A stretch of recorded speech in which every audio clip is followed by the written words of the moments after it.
మొత్తం మీద చాలా ఉత్కంఠ భరితంగా సాగిన ఎలక్షన్ ని మనం చూస్తున్నాం. ఇప్పుడు ప్రస్తుతం రిజల్ట్స్ ఏ విధంగా వస్తున్నాయో, నువ్వా నేనా అన్నట్టు రెండు ప్రధాన పార్టీలు కూడా బరిలో పోరాడి ప్రస్తుతం లేటెస్ట్ గా అందుతున్న రిజల్ట్స్ చూస్తే టిఆర్ఎస్ విజయం దాదాపు ఖరారైపోయిందని చెప్పొచ్చు. మనతో పాటు కోటేశ్వరరావు గారు, ప్రముఖ విశ్లేషకులు, రాజకీయ అవగాహన చాలా ఉన్న ఒక జర్నలిస్ట్ గా మనందరికీ సుపరిచితులు. కోటేశ్వరరావు గారు నమస్కారం అండి.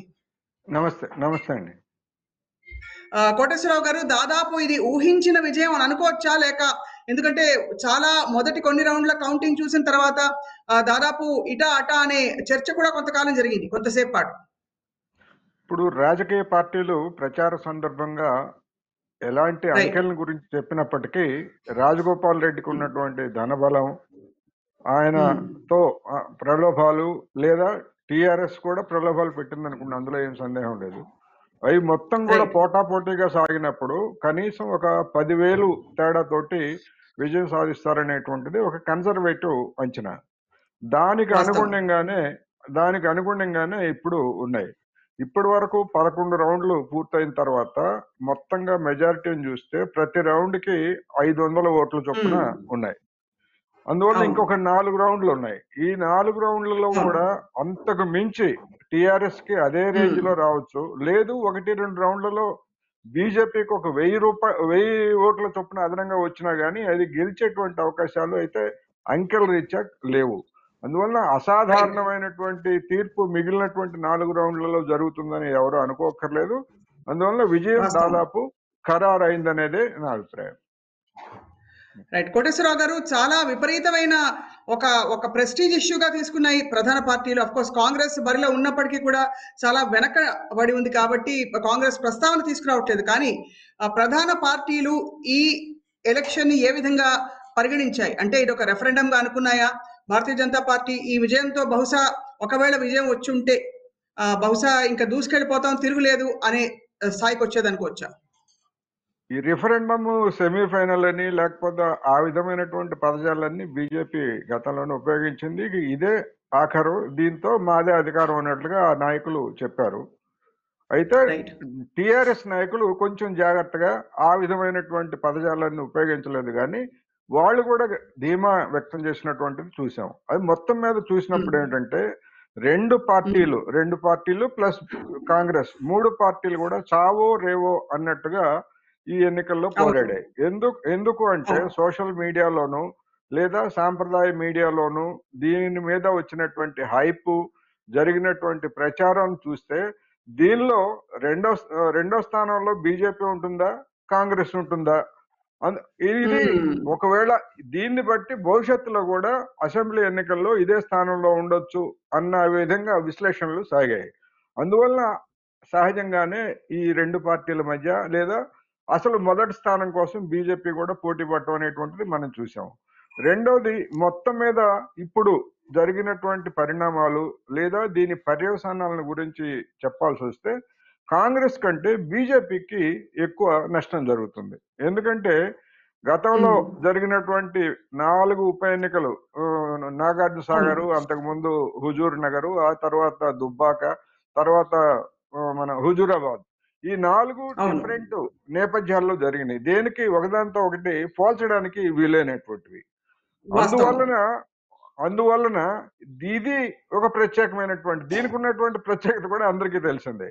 అందువలన ప్రతిదీ ఒక ప్రత్యేకమైనటువంటి నేపథ్యంలో జరిగినటువంటి దాన్ని ప్రతి ఎన్నిక సందర్భంగా అధికార పక్షం, అదేవిధంగా బీజేపీ, కాంగ్రెస్ కూడా దీన్ని ప్రతిష్టాత్మకంగానే తీసుకున్నాయి, అందులో ఎలాంటి సందేహం లేదు. అందువల్ల ఇప్పుడేం జరగబోతుంది, ఇక రాబోయేటువంటిది అసెంబ్లీ ఎన్నికలే కనుక ఇప్పుడేం జరగబోతుంది అంటే బీజేపీ ఏమైనా సరే గెలుస్తుంది రాజగోపాల్ రెడ్డి మార్క్ తోటి అని ఆశ పెట్టుకున్నటువంటి వాళ్ళు, లేదా అలాంటి డబ్బు మూటలు సిద్ధం చేసుకొని బీజేపీ తరఫున మన అదృష్టాన్ని పరీక్షించుకోవాలి అనుకునేటువంటి వాళ్ళందరికి కూడా ఇది ఒక పునరాలోచనలో పడేస్తుంది. ఇది ఒక పునరాలోచనలో పడేస్తుంది. రైట్. మొత్తానికి కోటేశ్వరరావు గారు ఈ అంశం అంటే టిఆర్ఎస్ కి దాదాపుగా బలం చేకూరింది అని అనుకోవచ్చా అంటే ఈ ఎన్నికతోటి? ఎందుకంటే కొంత యాంటీ ఎస్టాబ్లిష్మెంట్ మెల్లిగా పాకుతోంది అని విశ్లేషకులు అంచనా వేశారు.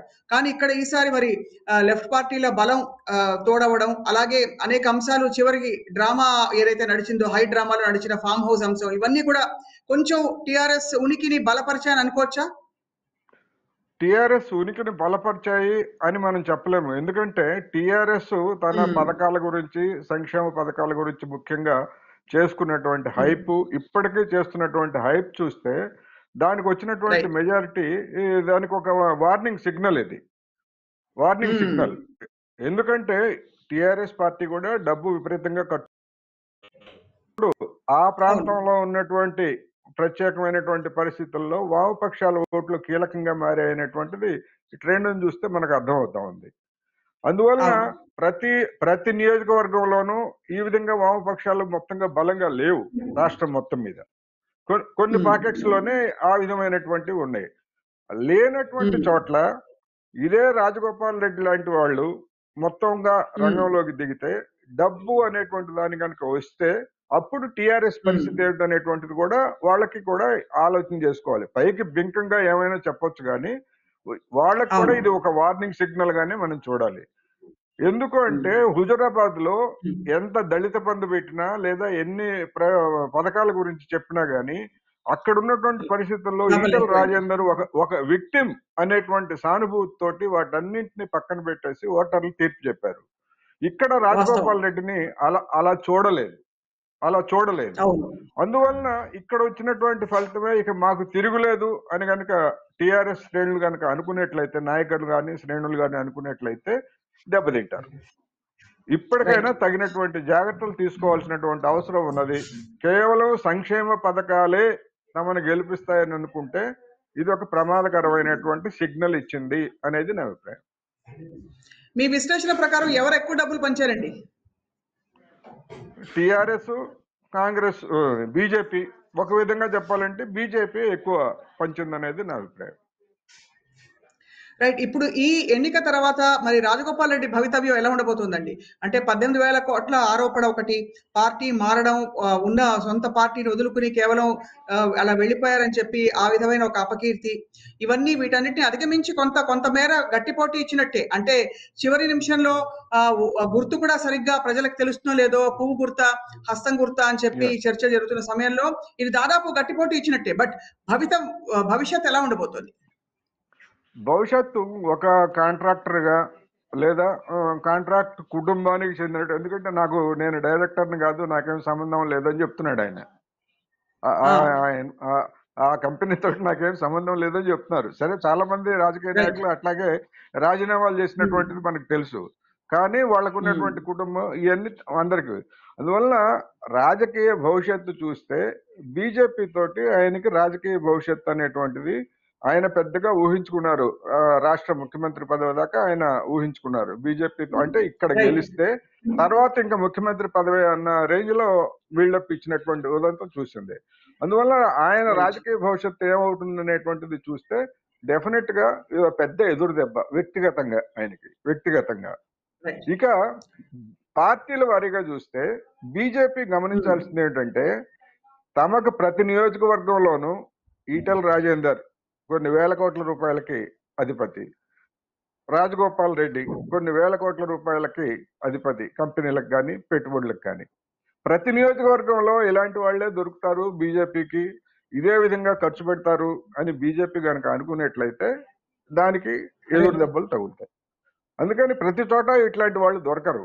కనుక వచ్చేటువంటి ఎన్నికలు అనేటువంటివి అవి సాధారణంగానే జరుగుతాయి. విపరీతమైనటువంటి డబ్బు అన్ని వైపుల నుంచి ప్రవహిస్తుంది. కానీ ఈ విధమైనటువంటి ఇంత తీవ్రంగా పెట్టేటువంటి వాళ్ళు అన్ని నియోజకవర్గాల్లోనూ దొరకరు, ఏ పార్టీకి దొరకరు. రైట్. అండ్ చివరిగా సార్ ఇప్పుడు చెప్పండి సార్, చివరిగా ఇప్పుడు అంటే బీజేపీ శ్రేణుల భవిష్యత్తు ఎలా ఉంటుంది? అంటే ఇప్పుడు ఈ ఎలక్షన్ తోటి కొంత నీరుగారిపోతారంటారా? అంటే ప్రాంతీయ రాజకీయాల్లో ముఖ్యంగా దక్షిణాది రాష్ట్రాల్లో ఇంకా వాళ్ళు ప్రయోగించాలనుకునే అవన్నీ కూడా ఇంకా చెల్లవు అని అనుకుంటారా? లేక మరింత ఉత్సాహం పుంజుకుని ముందరకెళ్తారా?